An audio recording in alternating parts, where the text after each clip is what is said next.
नमस्कार दोस्तों। आज हम ज्योमेट्री का कुछ पार्ट पढ़ने जा रहे हैं, समझने जा रहे हैं।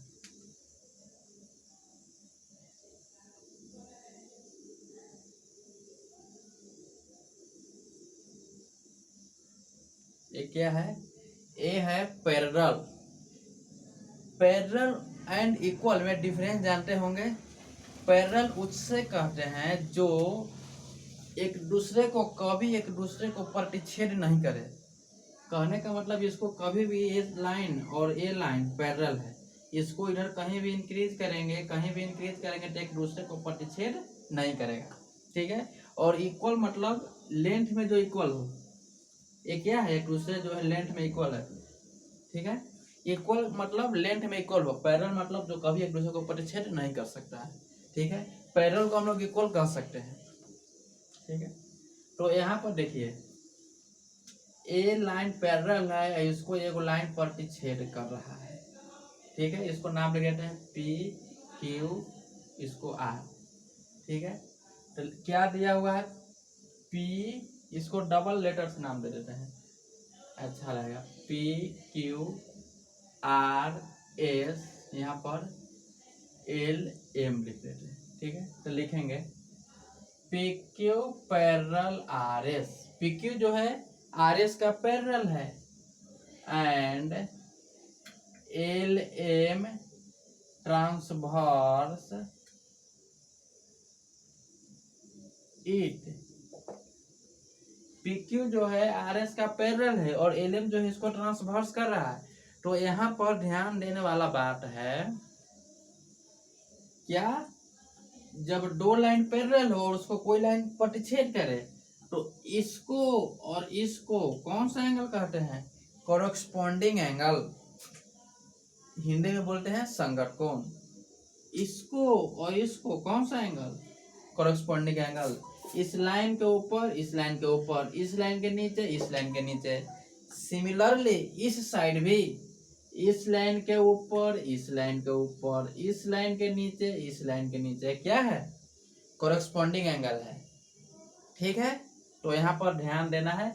इसको हम लोग 1 2 3 4 कांस्टेंट से भी हम लोग लिख सकते हैं, जैसे 1 2 3 4 5 6 7 8। ऐसे इजी होगा लिखने में।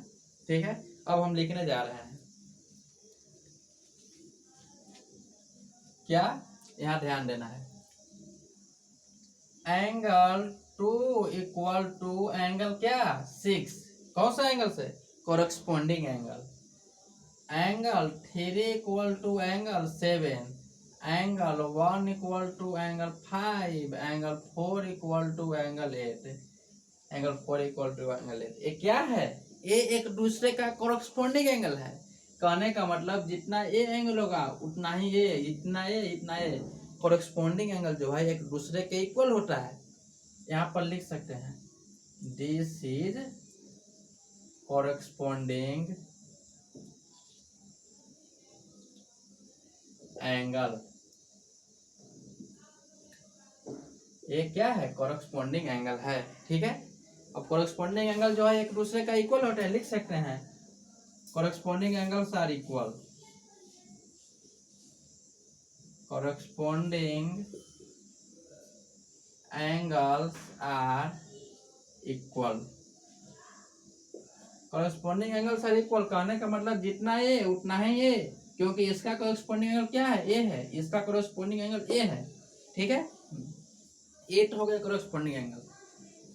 अब हम लोग अल्टरनेट एंगल के बारे में जानेंगे। अल्टरनेट एंगल 2 टाइप्स के होते हैं। 2 टाइप्स के अल्टरनेट एंगल होते हैं। तो पहला टाइप्स क्या है? इंटेरियल और दूसरा exterior. Interior and exterior. Interior और एक्सटेरियल आप लोग जानते हैं। इंटेरियल मीन्स अंतः, एक्सटेरियल मीन्स बाहर। जैसे मान लेते हैं फिगर है, इस फिगर के अंदर वाले भाग को हम लोग इंटेरियल बोलेंगे और बाहर वाले भाग को एक्सटेरियल बोलेंगे। रूम के अंदर रहे उसको इंटेरियल, रूम के बाहर रहे उसको हम लोग एक्सटेरियल बोलेंगे। ठीक है। तो देखिए, ए लाइन पैरेलल है तो इसके अंदर वाले भाग को हम लोग इंटेरियल बोलेंगे, और इसके बाहर वाले को एक्सटीरियर बोलेंगे।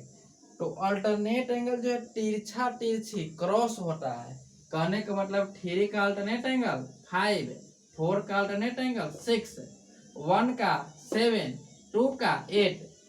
ठीक है, तो यहाँ पर लिखेंगे एंगल 3 इक्वल टू 3 का इंटीरियर अल्टरनेट एंगल 5 है ना, एंगल 5, और angle 4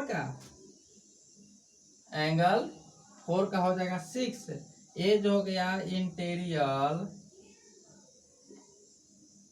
INTERIOR interior alternate angle. ठीक है, अब एक्सटीरियल ध्यान देना। एक्सटीरियल कहने का मतलब बाहर 1 का 7, 2 का 8। Angle 1 equal to angle 7, angle 2 equal to angle 8। ये हो गया एक्सटीरियल अल्टरनेट एंगल। ठीक है, और ये भी लिख सकते हैं all alternate angles are equal. जितना भी अल्टरनेट एंगल होते हैं सभी एक दूसरे का इक्वल होते हैं। कहने का मतलब है जितना ए उतना ए, जितना ए उतना ए, जितना ए उतना ए, इतना ए इतना ए। ठीक है, लिख सकते हैं all alternate angles are equal. और नहीं, अल्टरनेट एंगल्स आर इक्वल। ठीक है, अल्टरनेट एंगल जो है इक्वल होते हैं। ठीक है, अब ध्यान देना है, बहुत अधिक गर्म लग रही है। अब इसके बाद हम लोग जानेंगे, इसको स्क्रीनशॉट ले सकते हैं, और स्क्रीनशॉट इसको ले लीजिए।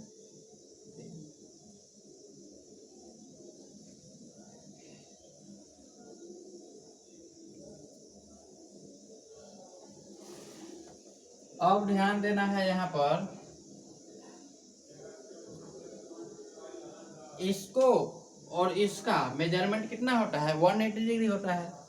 इसका और इसका मेजरमेंट 180 डिग्री होता है। लेकिन इसको लिखेंगे कैसे, इसको लिखते हैं the sum of one side of interior angle is 180 degree. इसको हिंदी में बोलेंगे एक ही ओर के अंतः कोणों का योग 180 डिग्री होता है। ठीक है, वो भी लिख देते हैं यहाँ पर। एंगल लिखेंगे द सम ऑफ, पहले थ्योरी लिख देते हैं, द सम ऑफ, जितना भी हम पढ़ा रहे हैं सभी प्रूफ भी हो सकता है। कॉरस्पॉन्डिंग एंगल कैसे इक्वल होते हैं ये प्रूफ करना है, अल्टरनेट एंगल कैसे इक्वल होते हैं ये भी प्रूफ करना है, ये दोनों मेजरमेंट 180 डिग्री कैसे होता है ये भी प्रूफ करना है। ये सब तुम लोग चाहोगे तो हम प्रूफ करके दिखा सकते हैं। कमेंट के द्वारा आप लोग हमसे पूछ सकते हैं। ठीक है, कमेंट करके बोलिए, हम इसका जवाब देंगे, सबका प्रूफ भी कर सकते हैं आप लोग चाहेंगे तो। ठीक है, ध्यान से देखिए, the sum of one side of interior angle are 180 degree. The sum of one sides of interior angles are 180 degree. That means angle 3 plus angle 6 equal to 180 degree. Angle 4 plus angle 5 equal to 180 degree. ठीक है, उसी प्रकार लिख सकते हैं the sum of one sides of exterior angle is 180 degree. That means इसका measurement plus इसका measurement 180 degree होगा, इसका मेजरमेंट प्लस इसका मेजरमेंट 180 डिग्री होगा। ठीक है, बहुत अधिक गर्म लग रही है। ठीक है, ध्यान देना है, लिख सकते हैं the sum of one side of exterior angles are 180 degree. तो इसलिए हम लोग क्या लिख सकते हैं, angle 2 plus angle 7 equal to 180 degree, angle 1 plus angle 8 equal to कितना, 180 डिग्री। ठीक है, ये हो गया 3 टाइप्स पढ़े हम लोग, corresponding angle, alternate angle and measurement 100 होता है वो, और भी इसमें पढ़ना है क्या, ए वर्टिकल ये अपोजिट एंगल हो गया, ए वर्टिकल ये अपोजिट एंगल, क्योंकि जब दो लाइन एक दूसरे को प्रतिच्छेद करे तो इसके आमने सामने का जो अपोजिट एंगल होता है ना, इसको हम लोग वर्टिकली अपोजिट एंगल कहते हैं। और all vertically opposite angles are equal with each other, यानी कि जितना ये उतना ये, जितना ये उतना ये, वर्टिकली अपोजिट एंगल जो है इक्वल होते हैं। ये भी इसमें हम लोग लिख सकते हैं। साथ ही साथ ये भी हम लोग लिख सकते हैं, the measure of a straight line is 180 degree, that means angle 1 plus angle 2 equal to 180 degree, angle 2 plus angle 3 equal to 180 degree, angle 4 plus angle 3 equal to 180 degree. Similarly यहाँ भी ऐसे ऐसे लिख सकते हैं, ठीक है, लीनियर पेयर से। Measure of a straight line associate होता है, आप लोग जानते होंगे। साथ ही ये भी आप लोग जानते हैं, इस पॉइंट पर कितने डिग्री का एंगल बनता है, 360 डिग्री का। एक पॉइंट चाहे छोटा हो चाहे बड़ा हो, इस पॉइंट पर 360 डिग्री एंगल फॉर्मेशन होता है। तो लिख सकते हैं angle 1 plus angle 2 plus angle 3 plus angle 4 equal to 360 degree. ठीक है, ये सब यदि आप जानना चाहते हैं तो कमेंट के थ्रू बताइए, वो भी हम लिख करके सोल्व कर देंगे। ठीक है, इसके अलावा कोई भी क्वेश्चन आप लोगों को डाउट है, कोई भी बुक हो, आर डी शर्मा हो गया, आर एस अग्रवाल हो गया, एनसीईआरटी, हाँ तो आप लोगों को कोई भी बुक हो, R D Sharma, R S Agarwal, NCERT, S Chand, कुछ भी बुक पूछ सकते हैं। ठीक है, मेरा नंबर है 7667116356। इस नंबर पर व्हाट्सएप के थ्रू भी आप लोग पूछ सकते हैं। ठीक है, आज के लिए इतना ही। ठीक है, थैंक यू।